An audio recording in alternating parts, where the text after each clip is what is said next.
Assalamualaikum warahmatullahi wabarakatuh. Ketemu lagi dengan saya Fadila Nur Azizah. Baiklah, kali ini ayah bunda mudah-mudahan hari ini semangat. Nah, karena hari ini materi yang akan dibahas bersama saya adalah materi mengenai pola asuh terhadap ADHD. Nah, ADHD itu sebenarnya apa dulu? Mungkin orang tua di sini ada yang belum tahu ya mengenai ADHD. Nah, kita bahas dulu dari pengertiannya dulu sebelum kita masuk mengenai penyebabnya dan seperti apa penanganannya dan lain-lainnya tuh kita bahas dulu mengenai pengertiannya. Nah, ADHD, Attention Deficit Hyperactivity Disorder, atau gangguan pemusatan perhatian dan hyperactivity. Nah, berarti orang yang mengalami ini tuh mengalami gangguan terhadap fokusnya, gangguan terhadap konsentrasinya, dan mengalami juga gangguan seperti aktif banget itu. Nah, tapi jika ayah bunda ini memiliki anak usia 2 tahun, 3 tahun, 4 tahun, lalu mereka aktif banget, tapi jangan dibilang anak itu ADHD. Nah, anak usia-usia segitu itu wajar, itu bagus mereka aktif. Nah, hiperaktif dan tidak fokus yang seperti apa sebenarnya yang ADHD ini, kita bahas dulu ya pelan-pelan. Nah, tidak fokus pada ADHD ini seperti misal kita sudah berbicara terhadap anak ini, lalu anak ini mendengarkan, anak ini mengerti, tapi sebenarnya dia itu tidak fokus. Dia mengerti awalnya, coba kita tanya sekali lagi, pasti dia sudah lupa karena dia sudah tidak fokus. Nah, lalu misal ini kita ada janji terhadap anak, lalu dia bertanya, "Bunda, kemarin janjinya kita tanggal berapa ya bunda?" Terus orang tua sudah menjawab, "Tanggal 27 nak." Terus nggak lama kemudian dia akan bertanya lagi pertanyaan yang sama, padahal sebelumnya dia sudah bertanya hal itu. Nah, lalu mengenai hiperaktif yang seperti apa? Hiperaktifnya itu bukan sekedar yang kayak anak ini pecicilan, suka lari-lari, enggak seperti itu, enggak. Nah, hiperaktifnya itu seperti anak yang tidak sabar menunggu antrian. Dia enggak sabar untuk disuruh menulis yang banyak, misalnya menulis, anak ini tulisannya besar-besar, dia mau cepat aja. Terus enggak bisa belajar yang benar-benar membosankan, itu enggak bisa anak-anak. Ciri-ciri lebih lanjut mengenai ADHD ini seperti anak yang enggak rapi, kamarnya berantakan. Nah, terus misalnya anak itu dibelikan alat tulis misalnya seperti pensil dalam satu box, penghapus satu box. Nah, itu bisa habis dalam 1 minggu karena anak itu fokusnya tidak fokus, gangguan fokusnya itu. Jadi mudah menghilangkan barang, lupa. Lalu anak yang dengan gangguan ADHD ini lumayan sensitif anaknya. Nah, seperti misal sedang bermain dalam keadaan bercanda, masih di tahap bercanda, anak ini bisa memukul beneran. Nah, lalu misal anak ini juga sering kalau berbicara itu tidak tahu bahwa dia menyakiti orang lain. Jika orang lain yang menyakiti dia akan mengingat itu sangat lama sekali. Lalu kita masuk dulu ke penyebab ADHD sebelum kita membahas tentang penanganan anak yang ADHD.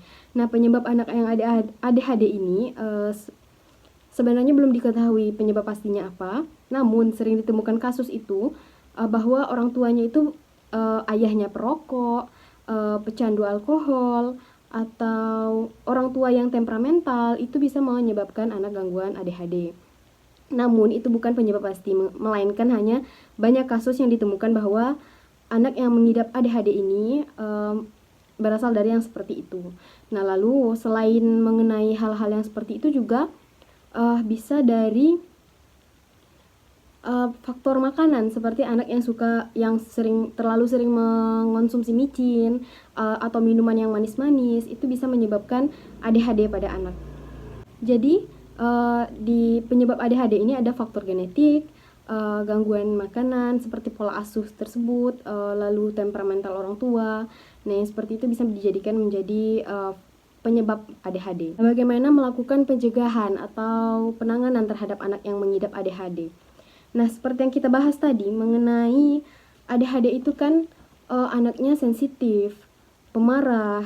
Jadi orang tua yang memiliki anak ADHD itu lebih meningkatkan ke penerimaannya, bahwa oh iya keadaan anak saya ini seperti ini, bahwa oh iya anak saya ini mengidap ADHD. Jadi kesabaran dari orang tua itu perlu ditingkatkan. Seperti misal, kalau anak marah, jangan ikut orang tuanya langsung marah juga, itu jangan seperti itu.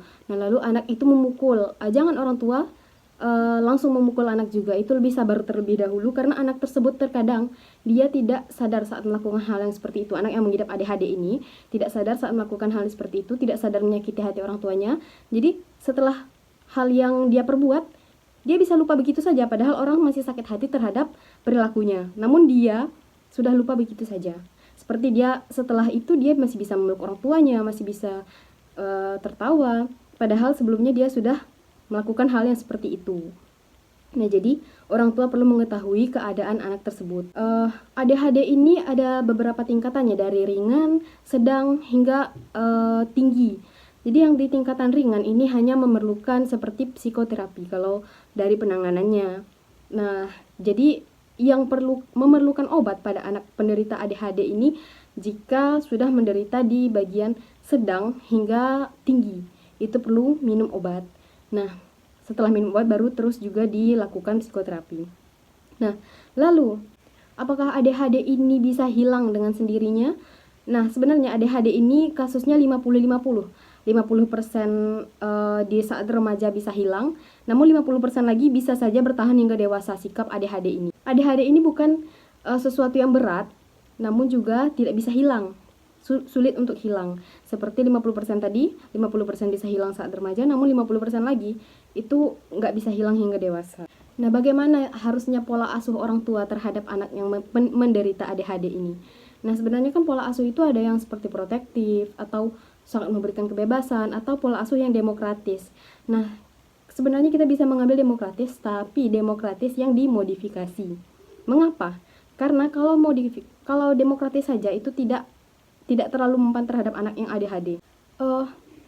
Anak yang penderita ADHD itu saat kita memberikan perintah, itu cukup sedikit perintah saja. Misalnya, kamu kerjakan ini ya, cukup seperti itu saja, tidak perlu panjang-panjang ataupun banyak perintah. Kalau ingin memberikan banyak pekerjaan terhadap anak yang ADHD, itu berikan satu persatu terlebih dahulu. Jangan setelah menyuruh ini, dia belum mengerjakan langsung menyuruh yang lain, menyuruh yang lain. Anak itu akan lupa. Anak itu akan mengingat yang terakhirnya saja. Nah, ini tuh juga termasuk gangguan ADHD. Lalu penanganannya. Jadi orang tua itu kalau berbicara kepada anak ADHD, cukup sedikit-sedikit saja, tidak perlu banyak-banyak. Pada anak ADHD itu apakah perkembangannya normal atau tidak? Nah, sebenarnya anak ADHD ini perkembangannya itu normal, perkembangan sosialnya normal, perkembangan bicaranya normal, dia tidak mengalami speech delay, dia juga pintar, anak-anak ADHD ini pintar, tapi itu dia memiliki kesusahan untuk fokus terhadap sesuatu. Dia mudah melupakan hal-hal yang menurut dia tidak penting, jadi dia semuanya itu dilupakan saja. Setelah belajar dia mengerti, lalu setelah itu dia akan lupa. Lain halnya dengan sesuatu yang dia sukai. Misal dia menyukai hobi tertentu, dia akan mengingat sampai kapanpun dia akan mengingat. Sedangkan padahal yang dia ingat itu tidak ada hubungannya dengan pembelajaran sama sekali, namun dia sangat mengingat hal tersebut. Sedangkan hal-hal yang berbau pelajaran tapi dia tidak fokus di sana, dia tidak akan mengingatnya. Tapi dia mengerti pelajaran tersebut. Seperti anak-anak usia dini itu, kadang dia belajar, duduk itu tidak bisa berlama-lama. Dia akan pindah posisi. Dia memegang sesuatu itu bisa dia dimain-mainkan, karena dia tidak betah. Apapun yang dia lakukan itu selalu ada pergerakannya. Lalu mengenai hyperaktif, anak-anak itu memang biasa di usia 2 tahun, 3 tahun, 4 tahun itu hyperaktif. Itu bagus untuk anak. Namun jika anak sudah usia 5, 6 itu hyperaktifnya berlebihan, tidak sabaran dan lain-lain, orang tua cara penanganannya itu jangan bilang, kamu itu nakal. Orang tua tidak boleh memberikan satu pun konotasi mengenai hal-hal yang buruk seperti anak ini nakal, anak saya nakal. Karena pada konotasi-konotasi yang seperti ini bisa menyebabkan berkurangnya kemampuan si anak. Saat anak diberikan konotasi yang buruk, dia akan merasa, oh iya saya kan nakal, oh iya saya kan bodoh.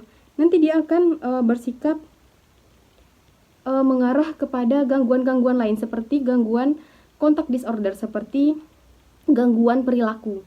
Dia awalnya hanya masalah fokus dan masalah hyperaktif saja, malah berakhir pada kontak disorder atau gangguan perilaku. Lalu seperti yang kita bahas tadi mengenai anak ADHD ini kan sensitif. Nah, jadi usahakan jangan pernah berkata hal-hal yang buruk terhadap anak ADHD. Nah, berkatalah hal-hal yang baik dengan nada bicara yang baik, perbanyaklah memujinya, karena ini orang-orang normal memang suka dipuji, namun anak-anak yang mengidap ADHD itu mereka sangat sensitif. Jadi pujian itu sangat berarti untuk mereka. Jadi saat orang tua memujinya dengan bahasa yang halus, yang baik, anak akan bangkit semangatnya. Jadi kemampuan-kemampuannya yang kemarin menurun itu bisa saja naik dengan pujian-pujian dari orang tuanya. Kebalikannya, justru kalau anaknya pintar, anaknya kemampuannya mumpuni, tapi tidak ada pujian, malah pernah terlontarkan perkataan yang tidak baik dari orang tua, kemampuan anak-anak pengidap ADHD ini akan terus menurun hingga bisa saja hilang kemampuannya, sehingga anak tersebut tidak memiliki kemampuan yang mumpuni lagi. Jadi sangat ditekankan kepada orang tua itu mengatakan hal-hal yang baik. ADHD ini bukan penyakit yang begitu parah, karena di masa sekolah pun 30% anak itu pasti memiliki ADHD, rata-rata pasti memiliki ADHD. Namun perlu dilakukan deteksi dini, misal dari usia dini itu dilihat anak ini impulsif, anak ini marah, sensitif, dan lain-lain. Itu lebih baik dilakukan penanganan seperti pola asuh tadi dilakukan dengan baik kepada anak ADHD, sehingga mereka akan tumbuh. Bisa saja ADHD-nya di masa remaja akan hilang. Jika tidak dilakukan pola asuh ASI yang baik terhadap anak ADHD ini, ADHD-nya akan bisa bertahan hingga dewasa. Mungkin bahkan bisa diturunkan kembali kepada anaknya yang lain saat dia sudah dewasa nanti. Jadi ADHD tadi kita bahas mengenai tingkatannya ada ringan, sedang, dan tinggi. Jadi di tingkatan ringan mungkin orang tua sudah melihat sepertinya anak saya ini ADHD, perlu dibawa ke ahli-ahli, akan diberikan psikoterapi terhadap anak tersebut sesuai usianya, seperti pola asuhnya juga diberikan kepada orang tuanya nanti, seperti apa pola asuhnya, dan diberikan terapi-terapi yang akan meminimalisir akhirnya anak mengalami ADHD yang lebih parah.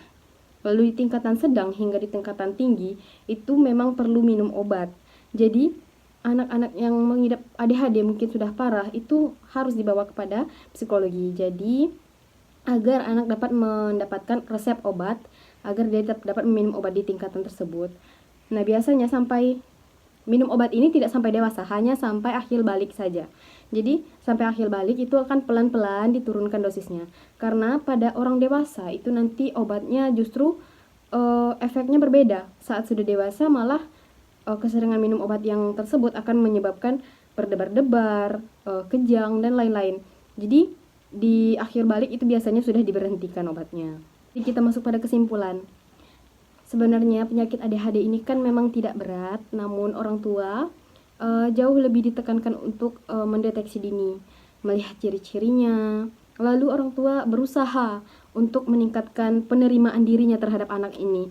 Oh, anak saya ini begini. Ditingkatkan kesabaran orang tua terhadap anak tersebut. Semakin dini deteksi, semakin cepat diketahui, akan semakin mudah penanganannya. Karena penanganan saat anak masih usia dini itu lebih baik daripada saat anak sudah dewasa. Itu sudah sulit ditangani, karena anak itu sudah terbiasa saat sudah dewasa, akan sulit diperbaiki. Karena keterbatasan waktu, kita akhiri dulu sampai di sini. Terima kasih sudah menyimak materi kali ini. Mohon maaf jika ada kesalahan. Saya tutup sesi sharing kita hari ini. Wassalamualaikum warahmatullahi wabarakatuh.